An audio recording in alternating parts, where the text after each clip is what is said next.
Hello everybody, welcome to ScottyDGaming. I'm Scotty D and today I'm going to be reviewing Greedfall and I am in for a treat.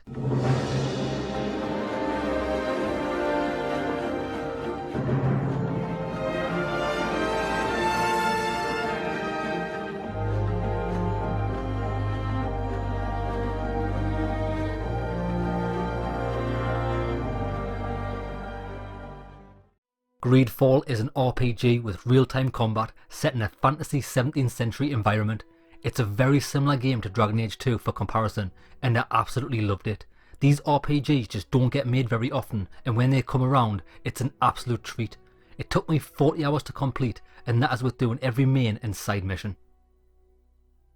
You play as ScottyDGaming, a diplomat who has been sent to a newly colonised island with two tasks: to improve relations between factions and to find a cure for a disease called the Malachor that is plaguing your homeland. There are 6 different factions on this island, one of which is your own, and they all have very distinctive looks and motives which I found interesting. For example, the Bridge Alliance are a nation of highly skilled scientists and alchemists at the frontier of creating a cure for the Malachor. However, their governor allows the committing of war crimes under his nose, as well as some incredibly shady practices. The Coin Guard are a faction of independent soldiers that keep the peace in all of the provinces. A noble cause, but one that can be easily influenced by power. Corruption often runs deep, and who can you really trust? Then there's the natives, the original inhabitants of the island, and they are very distrustful of all new settlers. They're split into different tribes with their own leaders, meaning that their goals aren't always clear and don't necessarily align with each other's.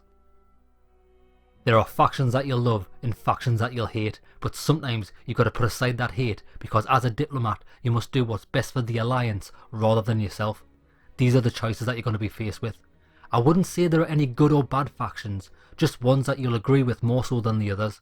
And I like being faced with the age-old conundrum of whether genocide is a good solution, or simply if I'm happy to stand by and watch it happen. Well, maybe if the price is right, of course, and that's why I loved Greedfall. Over the course of the game, you'll come across 5 different companions who each belong to one of the different factions.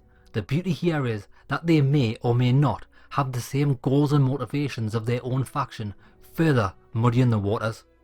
Aside from the intro, you'll always have a companion, and once you get 2, you'll always adventure in a 3-man team.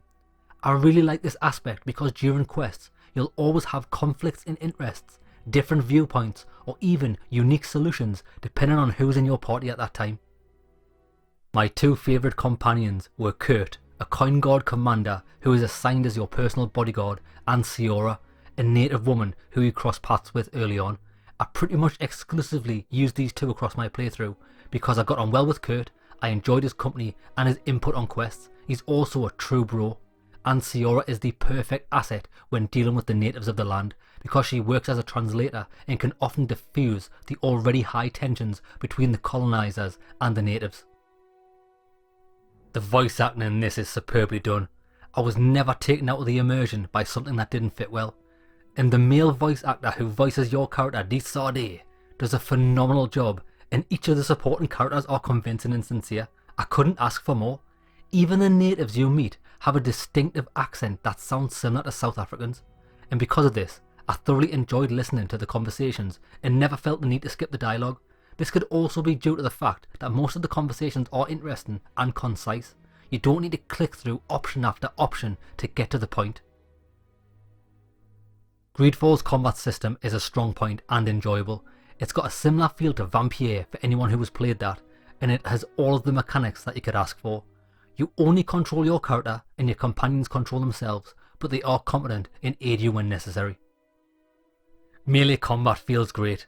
You've got the ability to dodge and parry, plus when you hit an enemy you get a very subtle slow-mo effect which really enhances the feel of a heavy damaging blow. You can also use magic and traps if that suits your playstyle, but I went for a pure melee style using the biggest whopping swords that I could find. As you attack and parry, you'll build up a yellow fury meter which can be used to unleash a high damaging attack that differs depending on what weapon you've got equipped. Fury is also used to power some of the top skills in the skill tree, such as the bomb and rage mode.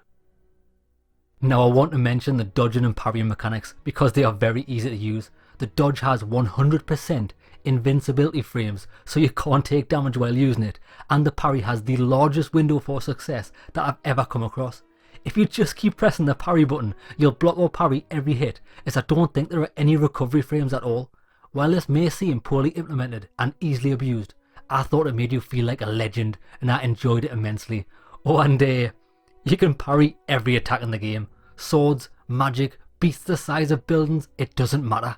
Just parry it. On the flip side to this, enemies do have different strength attacks. If you try to parry a strong attack, you won't take damage, but you will instead be thrown right back and fall over, making it impossible to land a follow-up hit. You can do instant damage with a parry, but this has to be perfectly timed as the enemy attack lands for some instant damage, making this whole system fun for both beginners and experts alike.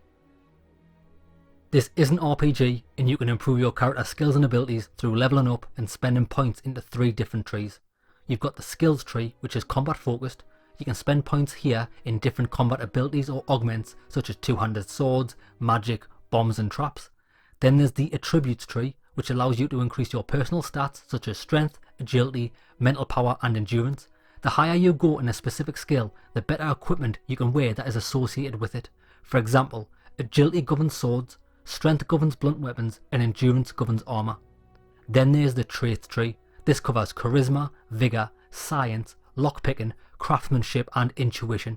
Uniquely, some of these skills have an added bonus of allowing you access to secret areas on your travels. For example, Vigour gives you health regen outside of combat, but also allows you to climb walls, and Intuition gives you unique options in conversation and also allows you to slide through cracks. And I know we all love to slide through some cracks. A tip here is that trait points are pretty rare. You only get one every 4 or 5 levels, so you need to use them wisely.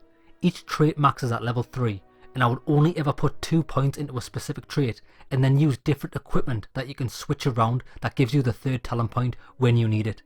I had my main chest piece with Vigour on it because it's beneficial while in combat, and when I needed the extra point in say lockpicking or science, I just switched to the gear with those stats. The equipment in Greedfall is well done. I love the look of the different armours and the ability to upgrade them with the crafting system, which not only improves the stats but also the appearance of the item as well. Looking pimpin' in an RPG is crucial after all. There's one stat on armours that I do think will be overlooked by most, but I think it's the most important. It's the balance stat. This governs how hard it is to stun you and knock you back. With high balance, you'll be able to block heavy attacks, even from bosses, and not get knocked down, allowing you to counter hit. Equipment acquisition in Greedfall is not really based on enemy drops, so there's no point in farming. The best weapons and armours are given as quest rewards or by exploring and finding set legendary loot locations. I've always preferred this type of loot system because it means you spend less time in menus switching around new equipment that does an extra 1 damage rather than just enjoying the game and getting rewarded as you play. The quests in Greedfall are all made with purpose. They impact relations, reveal useful information about factions in the world around you, and I was never bored because the missions involve important tasks like rooting out corruption, strengthening relations by force, or weaving the narrative to benefit your cause. Not only that, but there's a good mix of objectives and multiple solutions that even include infiltration and stealth, as well as the expected combat and dialogue. You can even put on different factions' armour and walk into their restricted areas without being caught. Plus, side quests aren't disjointed from the main ones, they always fit together somehow and serve a purpose. It's all very well put together. For example, there comes a point in the game when you're trying to convince a faction to help you out, but because of my decisions on some of the side quests that negatively affected that faction, they refused. They didn't just refuse due to some arbitrary like or dislike bar, but they specifically mentioned how my previous actions affected them. I like being recognised for my actions that cause the downfall of a faction because it has an impact and ties everything together. I just have to briefly mention the musical score. It's beautiful. The ambient music when you're walking about is dead relaxing. When you get into combat it really ramps up and becomes aggressive, and it's by none other than Olivier de Riviere, who also done the soundtracks for A Plague Tale Innocence, Vampire and The Council, 3 astounding games all set in a similar time period.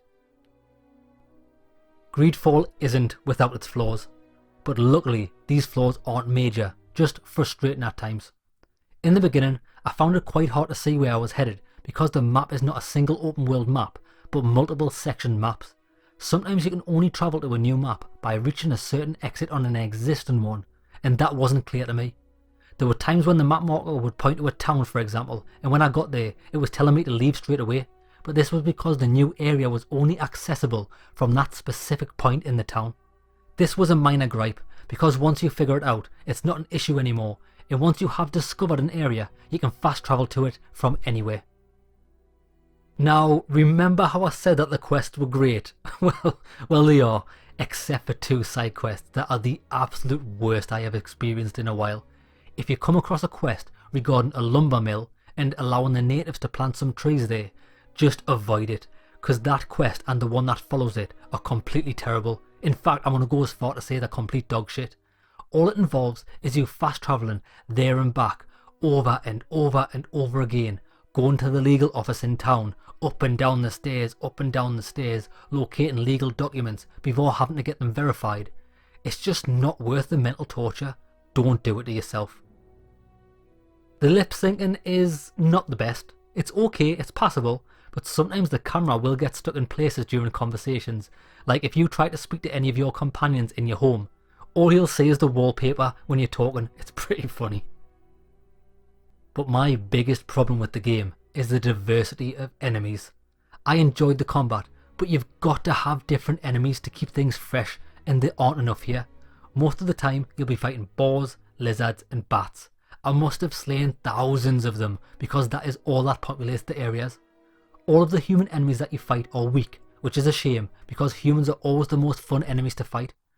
There is one group of human enemies that I came across which were very tough, but it was a unique battle and they didn't respawn after I killed them, and that particular group never appeared anywhere else. Really, you'll find boss creatures, usually 1 per map, that are large and challenging. These are the highlights, but even those aren't unique and are repeated throughout the game with the same attack patterns. The final boss is good though, so it reclaims some brownie points there, but other than that, the enemies are lacking. Greedfall is an excellent RPG. All of the most important factors are done to a very high standard for an all-round solid experience. I highly recommend it, and so far it's my game of the year for 2019. Go and buy it.